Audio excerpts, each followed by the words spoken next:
Lo veníamos anticipando también antes de la pausa. Mariel Bordelave, nuestra fonoaudióloga, tiene su consultorio abierto en esta mañana de jueves aquí en El Despertador. Mariel, ¿cómo estás? Buen día. Hola, buen día, ¿cómo están ustedes? Todo bien. Pero muy bien. Mariel se enamoró también de las imágenes que veíamos recién del amanecer, ¿no? Sí, no, una belleza realmente, un regalo.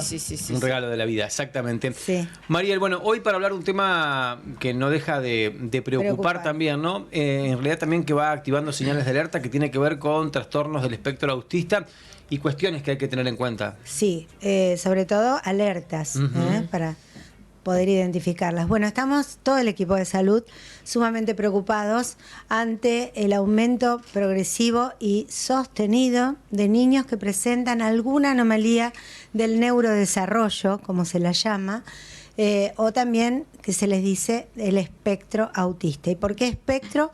Porque hay una suma de distintos trastornos, no todos son iguales, con las mismas sintomatologías ni manifestaciones, pero sí podemos observar algún tipo de aviso muy precoz, muy temprano, en donde tanto la mamá, el papá como el entorno familiar pueden empezar a detectar algunas cosas que les llama la atención. Y esto ocurre porque, bueno, decimos ahora, el niño nunca se pone un diagnóstico de espectro autista o de autismo de algunas variantes antes de los 2 años. Bien.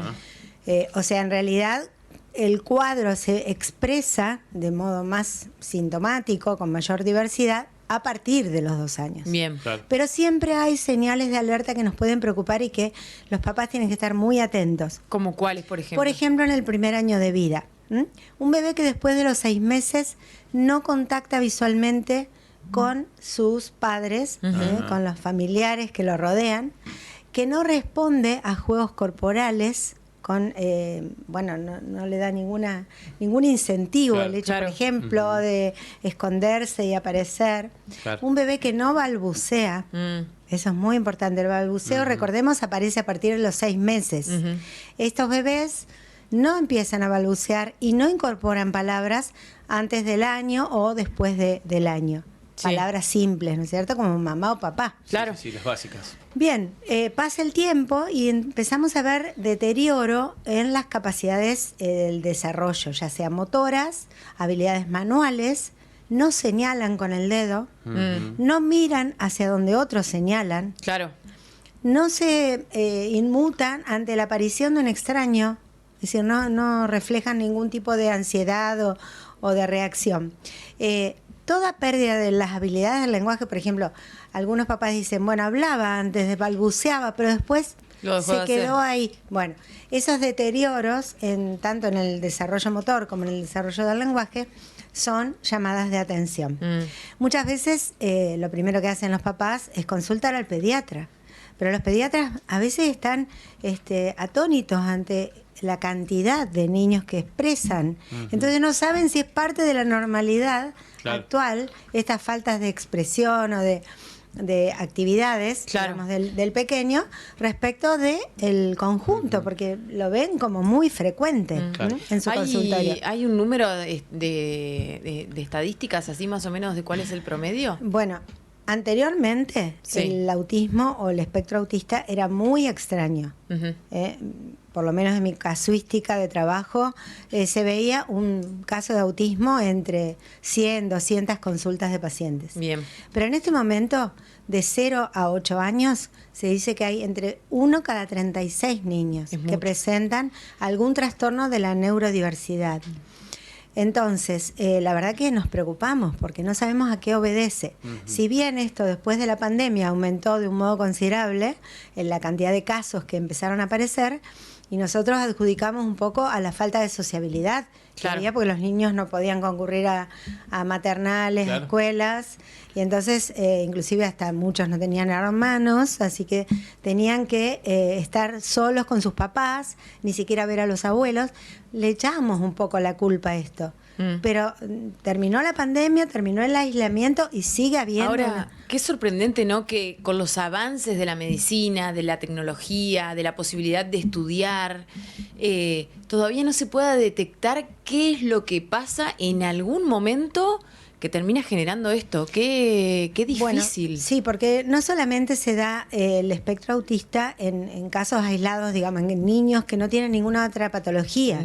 También se da en niños con patología. Claro. Entonces se hace muy difícil el diagnóstico, delimitar un poco la sintomatología, si obedece, por ejemplo, el síndrome de Down, o si tiene que ver con algún trastorno neurológico de nacimiento, o simplemente es el espectro en sí, Claro. aislado.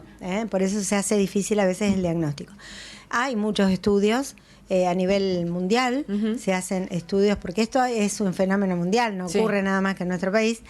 Hay muchos estudios de investigación genética para investigar a ver si hay algún gen que esté presente, y hasta ahora no se ha podido identificar uno que esté presente en todos los casos estudiados. Claro. Por Que lo conecta tanto, a todos. claro, por lo tanto no hay ninguna causa ya demostrada. ¿Es algo que se tiene que trabajar una vez que es diagnosticado? ¿Se tiene que trabajar de manera interdisciplinaria? Totalmente. O sea, los niños con estos trastornos de la neurodiversidad requieren de un equipo completo. Tanto el médico, que es un poco el conductor, neurólogos muchas veces participan en el diagnóstico, pero también el equipo de rehabilitación, terapista ocupacional, psicopedagoga, fonoaudióloga o psicopedagogo, fonoaudiólogo, intervienen activamente y de modo coordinado en esta rehabilitación. Claro. Muchas veces estos niños llegan a hablar, porque depende del espectro de síntomas que presenten, logran el lenguaje, muchos logran leer y escribir, pero esta es una condición que va a durar toda la vida. Claro. Y sobre todo que afecta, porque la vemos las fonoaudiólogas, porque afecta a la comunicación, el comportamiento social. Son niños que se aíslan, que no tienen placer en intercambiar con otras personas de su entorno, ya sean hermanos o amigos, que no disfrutan de la comunicación, y sobre todo a mí lo que más me impresiona es la falta de la mirada, el contacto visual, Claro. es lo Sí. que más, y yo creo que es lo primero que aparece. Por eso, a los papás, una recomendación, tengan mucho cuidado en estar pendientes de estos síntomas de alerta, porque a más temprana es la consulta y más temprano el diagnóstico, mejores son los resultados terapéuticos. Claro. Sí. ¿Puede ir un niño o una niña que a una institución educativa cualquiera, por ejemplo, lograr tener una vida lo más normal posible? No sé si es el término correcto, normal posible, pero Bueno, me refiero a que si puede realizar las mismas Lo actividades que los importante demás. es la detección temprana y la acción temprana, o sea, la acción estimulativa y de rehabilitación. Bien. Estos niños pueden lograr. De hecho, bueno, estuve en España el año pasado y haciendo la experiencia en una escuela primaria de primer grado. La docente me señaló que en su aula había 2 niños con trastornos de espectro autista.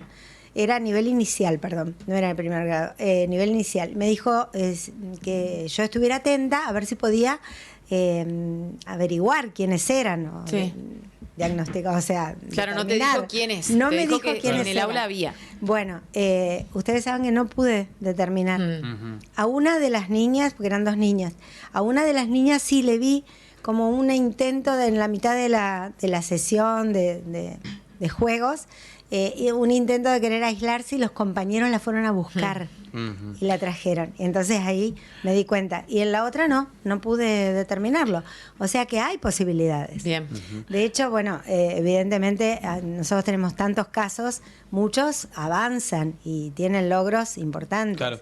Mariel, sobre eso tengo una pregunta acá. Muy bueno el programa. Dice que quisiera preguntarle a la doctora si un chico que tiene actualmente 22 años y nunca tuvo tratamiento, entiendo que no ha tenido ninguna consulta profesional, actualmente tiene un retraso madurativo, dice, si podrá en algún momento de su vida poder hablar bien. Así lo dice el mensaje, yo lo transcribo tal cual, ¿no? Bueno, es muy amplio. No sé si el Sí, diagnóstico concretamente es autismo. Claro, o tampoco tiene sabemos si hay espectro autista. algún tratamiento, si alguna Claro. cuestión ahí de En de por realidad, medio. como esto es un trastorno de la comunicación, nos interesa mucho más la comunicación en sí que la pureza en la dicción o en la forma de hablar. Claro, lo importante es que dé ese Que se paso. comunique, Claro. que interactúe con su medio, ¿no? Claro. No sé si el problema del habla obedece a este tipo de cuadros. Claro. Debería Siempre se puede, en un caso X, se puede intervenir a cualquier edad, quiero decir. Sugerencia que consulte un profesional. Que consulte porque, no sé, si dice que no tuvo nunca una estimulación, puede ser falta de ella. Por ahí es complicado diagnosticar, digamos así, sobre un mensaje, ¿no? Pero bueno, a la persona la recomendación es que se pueda acercar al consultorio. Siempre consultar es lo más importante. Claro. Lo mismo que digo con las alertas del primer año de vida. Bien. Eso es fundamental, consultar y no dejar, porque muchas veces un especialista opina que no es nada raro, que espere. Ya va a pasar, dale tiempo. Y esperar muchas veces es lo peor que se puede hacer. Claro. Yo le quiero mandar un abrazo a la gente de Neurodiversidad San Benito, que trabajan muchísimo en este tema desde hace años y colaboran con nosotros en el hospital, porque les cuento que nosotros, bueno, de eso lo podemos hablar la próxima vez. Hay un equipo formado con la genetista, la neuróloga y gente especializada, y trabajamos mucho con estos chicos. Y ya les voy a contar cuáles son los 2 pilares básicos que la genetista les pide para iniciar el tratamiento. Bien, ahí está, genial. buen dato es. Genial, Mariel, genial, Victoria genial. 255, bueno, los números están ahí en contacto en la pantalla, así que bueno, que se pongan en comunicación. Bueno. Victoria 255 es la dirección del consultorio. Muchas gracias. Disponible para cualquier consulta. Por supuesto que sí, ahí está. Mariel Bordenave, nuestra fonoaudióloga, pasó con un tema importante, ¿no? Muy Que nos debe importante, ocupar. muy interesante, de lo que tenemos muchísimo que aprender. Claro. Si los profesionales están en constante aprendizaje para brindarnos las mejores posibilidades, imagínense nosotros que no estamos dentro del mundo, pero que nos puede suceder algo así. Claro. Todo lo que tenemos para aprender en cuanto a herramientas que nos faciliten la detección temprana. Y a quien nos escribía el mensaje ahí también, recomendación que se pongan en contacto con Mariel, que puedan consultar, porque por ahí también está bueno tener la mirada de un profesional, ¿no? Siempre. Sobre este tema. Nosotros